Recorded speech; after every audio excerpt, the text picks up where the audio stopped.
Good morning student. आज हम chapter D तथा ए ब्लॉक के तत्व के बारे में अध्ययन करेंगे। ठीक है, हम जब पीरियड टेबल का अध्ययन करते हैं तो पीरियड टेबल में हम बाएं तरफ देखते हैं तो उसके दो हमारे पास जो वर्ग होते हैं वो एस ब्लॉक के तत्व होते हैं, तथा इस तरफ देखते हैं तो हमारे पास पी ब्लॉक के तत्व होते हैं। ठीक है, इन दोनों तत्वों के बीच में जो तत्व स्थित होते हैं उन तत्वों को हम बोलते हैं डी ब्लॉक के तत्व। ठीक है, ये डी ब्लॉक के तत्व आपके क्षारीय धातु और अधातुओं के बीच में स्थित होने के कारण इनमें जो गुणों में जो परिवर्तन आता है, ठीक है, इस कारण इनको हम क्या कहते हैं, संक्रमण तत्व नाम दिया जाता है। यानी हम डी ब्लॉक के तत्वों को क्या कहते हैं, संक्रमण तत्व कहते हैं। ठीक है, इस प्रकार इनमें जो इम्पोर्टेंट चीज ये हो जाती है कि इनके इलेक्ट्रॉनिक विन्यास के बारे में बात की जाए तो इलेक्ट्रॉनिक विन्यास के बारे में बात करें हम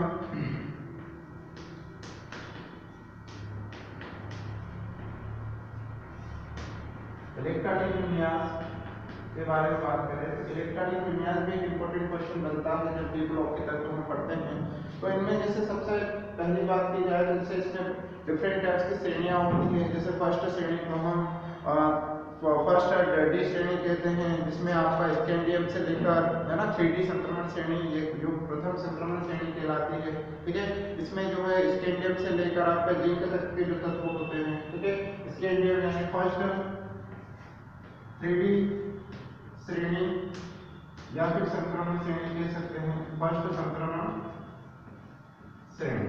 ठीक है, इस श्रेणी में हम देखें तो इनके जो इलेक्ट्रॉनिक विन्यास की बात करें तो ये स्कैंडियम से लेकर, ठीक है, स्कैंडियम से लेकर आपके जिंक तक यानी कि 21 से लेकर 30 तक आपके क्या होते हैं, इसका परमाणु क्रमांक होता है।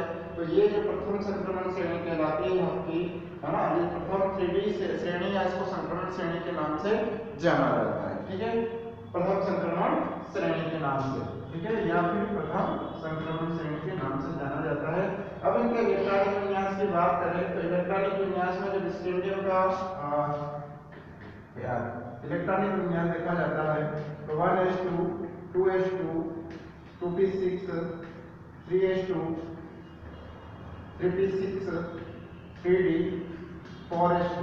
ठीक है, यहाँ तक आपके कितने हो जाएंगे, 2 और 4 6 और 10 2 12 और 18 और 2 20 हो जाते हैं। ठीक है, और आपके पास एक इलेक्ट्रॉन जो बचता है वो यहाँ पर आ जाता है। ठीक है, क्योंकि इसका अंतिम जो इलेक्ट्रॉन होता है वह आपके डी ऑर्बिटल्स में जाकर पूर्ति होता है, इसी वजह से हम इसको क्या कहते हैं, डी ब्लॉक के तत्व कहते हैं। क्योंकि यहाँ पर हम देख रहे हैं यहाँ स्कैंडियम के 3D ऑर्बिटल्स में क्या हो रहा है, एक इलेक्ट्रॉन पूर्ति हो रही है, इस वजह से इसको हम क्या बोलते हैं, 3D श्रेणी बोलते हैं या प्रथम संक्रमण श्रेणी कहा जाता है। ठीक है, इसके बाद में हम देखिए 22 नंबर पे टाइटेनियम की बात करें, है ना, तो टाइटेनियम में क्या हो जाएगा, एक इलेक्ट्रॉन और आ जाएगा, इस वजह से हम यहाँ क्या लिख देंगे 1s2 2s2 2p6 3s2 3p6, है ना, 3d को थोड़ी देर होल्ड किया 4s2, यहाँ तक आपके कितने हो गए, 20 हो गए, और तो यहाँ पे दे दिया 22। ठीक है, इसी प्रकार धीरे धीरे क्या है,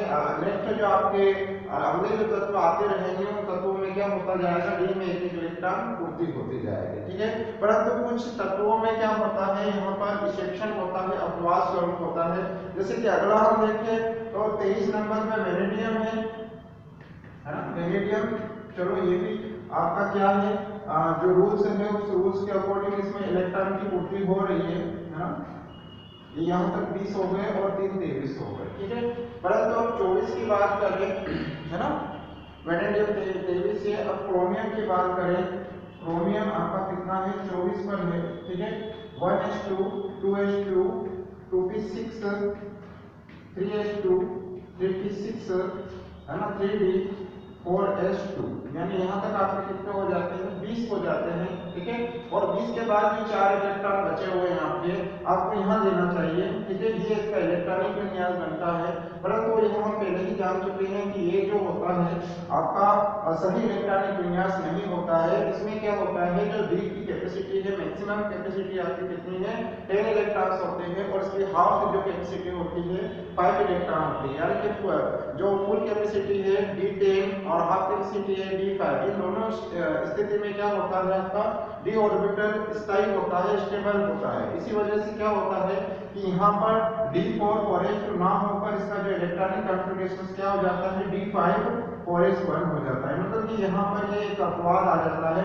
तो इसको एक देखना बहुत जरूरी है कि किसी जब इलेक्ट्रॉनिक विन्यास पूछा जाए तो यहाँ पर D3D5 4s1 होना चाहिए। इसी प्रकार हम अगले तत्वों के बारे में बात करें, 25 की बात करें, 25 में फिर वही नॉर्मल रूल्स फॉलो होता है। 25 का अपना मैग्नीज है, ठीक है। मैग्नीज पर हम बात करें तो फिर यही हो जाएगा 1s2 2s2 2p6 3s2 3p6 3d 4s2, यहाँ तक 20 हुए। 20 के बाद में आपको वापस यहाँ पर 5 दे देना है, तो ये आपका क्या 25 हो जाएगा। इसी के साथ बाकी तो सब ठीक है, पर इसमें जो लास्ट आपका देखा जाएगा कॉपर जो होता है, कॉपर में भी कुछ ऐसा ही अपवाद हमारे पास आता है, ठीक है। जैसे क्रोमियम में आपने देखा है, इसी प्रकार कॉपर में भी हमारे पास क्या आ जाता है, अपवाद आ जाता है। कॉपर हमारे पास 29 नंबर पर है। यहाँ पर हम देखिए 1s2 2s2 2p6 3s2 3p6 3d 4s2, ठीक है। यहाँ तक आपका कितना हो गया 20 और ये आ गया आपका 29, ठीक है।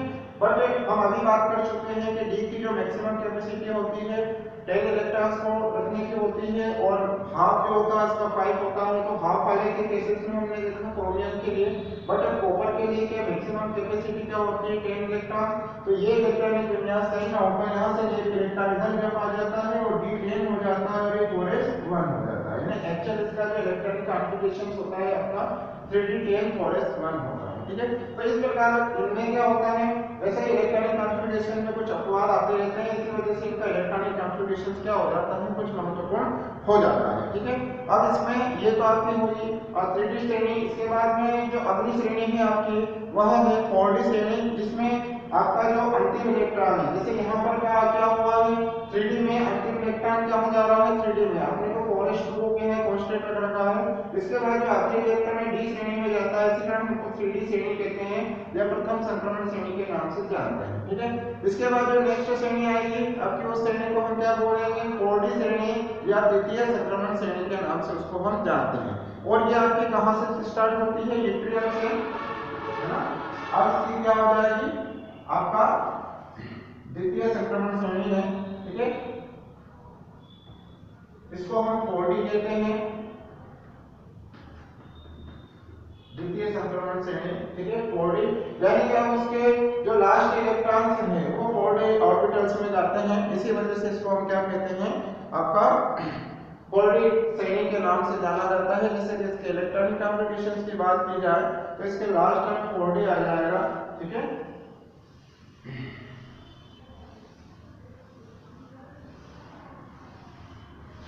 और ये श्रेणी जो आपकी होती है द्वितीय संक्रमण श्रेणी जो होती है आपकी, ये यूट्रियम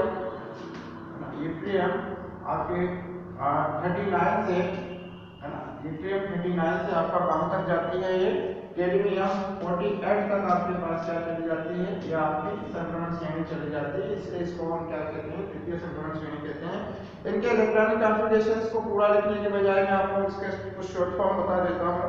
जैसे कि आपका यूट्रियम क्या है 39 है, इसके लिए जो इलेक्ट्रॉनिक कॉन्फ़िगरेशन है हमारे पास जो आउटर सेल है, इसका आउटर सेल क्या होता है, एक क्रिप्टॉन है, ठीक है। क्रिप्टॉन के बाद इसमें जो हो जाता है 4d15s2, ठीक है, 4d15s2 आ जाएगा। इसके बाद इसके आता है टेलियम। टेलियम के बाद बात करें, है ना, ये कितने नंबर पर है आपका क्रिप्टॉन, है ना, क्रिप्टॉन हो जाएगा। टेलियम जो आपका है इसका जो परमाणु क्रमांक है आपका सॉरी जर्कोनियम में 40 है, ठीक है। ये 40 पर है, 40 के बाद देखिए एक इलेक्ट्रॉन और एक्स्ट्रा आया तो ये आपका किस में चला जाएगा 4d25s2 में चला जाएगा, ठीक है। इसी प्रकार एक एक इलेक्ट्रॉन इसमें क्या होता जाएगा, बढ़ोतरी होती जाएगी। और इसके बाद देखिए हमारे पास नोबियम आया है। नोबियम आपका कितना है 41 पर है, ठीक है। इसके लिए इलेक्ट्रॉनिक कॉन्फ़िगरेशन हम इस प्रकार से लिख सकते हैं 4d4 5s0, ठीक है, या सॉरी 5s1, 5s1। तो यहाँ पे देखिए, यहाँ पे कुछ अपवाद स्वरूप दिख रहा है, ये इनके हाई एनर्जी की वजह से होते हैं। डी ऑर्बिटल की जो है मैक्सिमम जो कैपेसिटी होती है, या इसके जो बाह्य सेल में जो है इसकी एनर्जी बहुत ज्यादा होने की वजह से इसमें कुछ अपवाद हमारे पास प्रस्तुत होते हैं।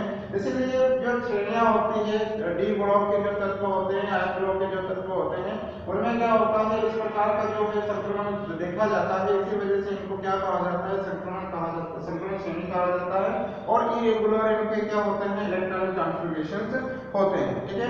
इसके बाद में अपना देखो मोलबिडियम देखो M और O42 देखिए, इसमें भी क्या होता है हमारे पास, यहाँ पे 42 में देखिए ये क्रिप्टॉन, ठीक है, क्रिप्टॉन 4d के बाद में आप देखिए 5, अब ये रेगुलर चला है आपका 5s1, ठीक है, ये इलेक्ट्रॉनिक कॉन्फ़िगरेशन हो जाता है इनका। तो यहाँ पर हमें समझने वाली बात क्या है कि यहाँ पर जो है आपका लास्ट जो इलेक्ट्रॉन्स होता है वो कहाँ जा रहा है, 4d में जा रहा है। 4d में देखिए डी 4d में जा रहा है, इसी वजह से हम इसको क्या कहते हैं, द्वितीय संक्रमण श्रेणी के नाम से जाना जाता है। और इसको हम क्या बोलते हैं, 4d का कारण क्योंकि इसके अंतिम इलेक्ट्रॉन में अंतिम डी ऑर्बिटल 4d ऑर्बिटल में एक इलेक्ट्रॉन जाता है, ठीक है।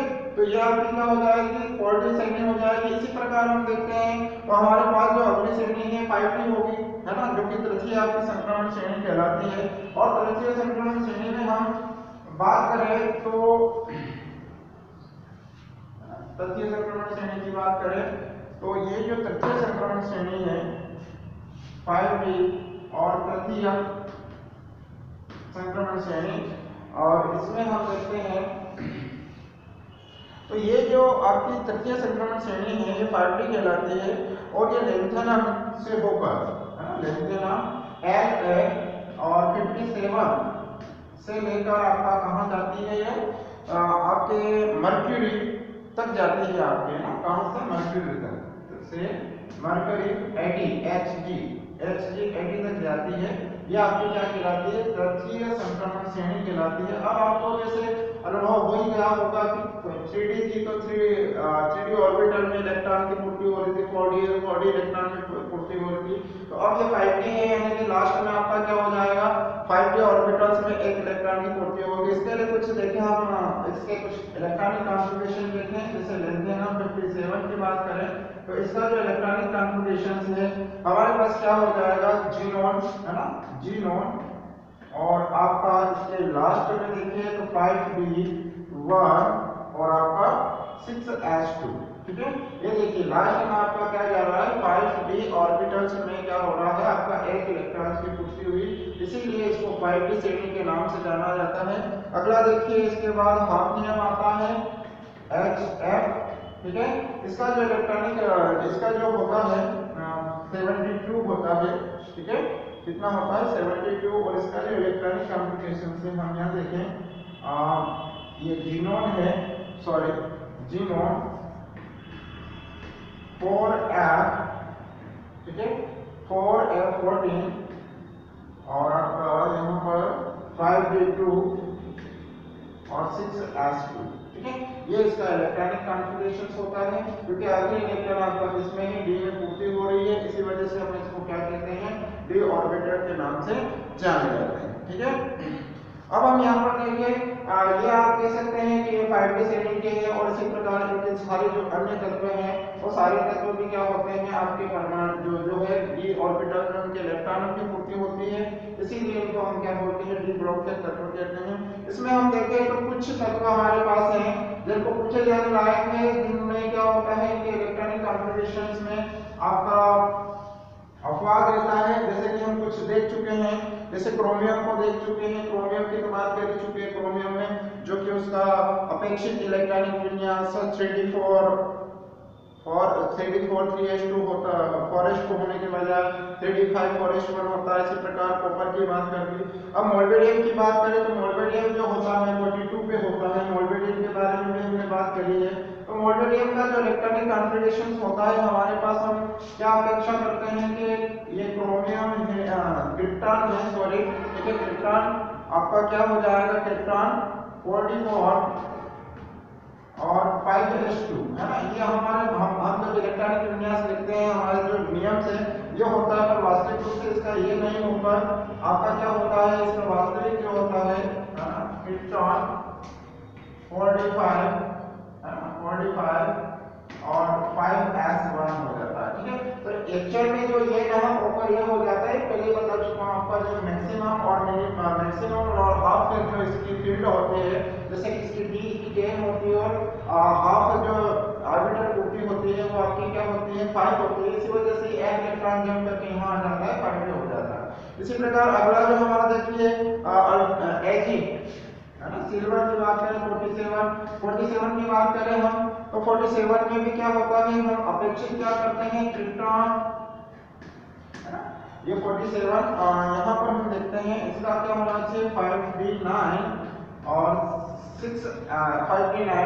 5d9 आपका 5s2 होता है। ठीक है, बट ये नहीं होकर इसमें क्या हो जाता है हमारे पास, ये वापस हम देख लीजिए यहाँ पर क्या हो जाता है आपका 4d और 5s1 हो जाता है। ठीक है, तो यहाँ पे ये अपवाद है, यही अपवाद हमारे पास क्या हो जाते हैं, इसमें देखने लायक होते हैं। और इसके बाद एक प्लेटिनियम है जो लास्ट में आप देख लीजिए। प्लेटिनियम की बात करें, प्लेटिनियम का जो इलेक्ट्रॉनिक कॉन्फ़िगरेशन 78 है। ठीक है, और इसका जो हम देखते हैं इसका इलेक्ट्रॉनिक कॉन्फ़िगरेशन जीनोन है, और जीनोन के बाद हमारे पास 4f14, ठीक है, 4f14 और 5d8